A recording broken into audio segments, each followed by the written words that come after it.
بیننا و بینکم، اے نبی کہیے اے اہل کتاب، اب یہاں جمع کر لیا گیا یہود اور نصارہ دونوں کو۔ وہاں گفتگو زیادہ تر یا بنی اسرائیل تھی، ابھی تک حضرت عیسیٰ کا معاملہ تھا، وہ گویا کہ نصرانیوں سے بات تھی، اب ہے اہل کتاب، دونوں کے دونوں۔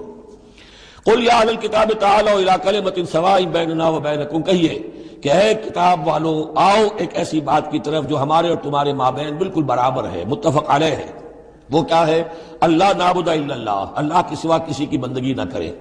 ولا نشرک بہ شیئا، اس کے ساتھ کسی چیز کو شریک نہ ٹھہرائیں، ولا يتخذ بعضنا بعضا اربابا من دون اللہ، اور ہم میں سے کوئی ایک دوسرے کو اللہ کے ساتھ رب نہ بنا لے۔ اس سے مراد کیا ہے؟ جیسے کہ پوپ کو انہوں نے رب بنا لیا، کہ پوپ کو اختیار ہے جس چیز کو چاہے حلال قرار دیتے، جس چیز کو چاہے حرام قرار دیتے، یہ گویا کہ ان کو اس کو پوپ کو بھی رب مان لینا ہے۔ چنانچہ یہ واقعہ ہے کہ مشہور جو سخی تھے حاتم طائی، ان کے بیٹے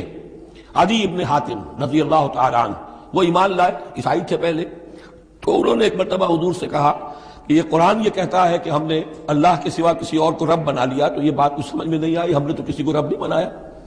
تو حضور نے فرمایا کیا یہ صحیح نہیں ہے کہ تمہارے جو پادری کہہ دیں، جو پوپ کہہ دیں کہ یہ حق ہے، یہ صحیح ہے، یہ جائز ہے، اس کو تم جائز مان لیتے ہو، جس کو وہ کہہ دیں حرام ہے حرام مان لیتے ہو، کہ جی ایسا تو ہے۔ تو یہ حق جو ہے یہ صرف اللہ کا ہے، اور جو اس حق کو اختیار کرتا ہے وہ گویا رب ہونے کا دعویٰ کرتا ہے۔ اب یہ ساری قانون سازی جو شریعت کے خلاف کی جا رہی ہے، یہ خدائی کا دعویٰ ہے جو لوگ کر رہے ہیں بیٹھے ہوئے، اور ان ہاؤسز میں پہنچنے کے لیے جو بےتاب ہوتے ہیں اور جس کے لیے کروڑوں روپیہ خرچ کرتے ہیں، جہاں جا کر یا تو پہلے طے ہو جائے یا کوئی قانون سازی کتاب و سنت کے منافی نہیں ہو سکتی، پھر جائیے، پھر وہاں پر جا کر قانون سازی کتاب و سنت کے دائرے کے اندر کیجیے۔ لیکن جہاں یہ نہیں ہے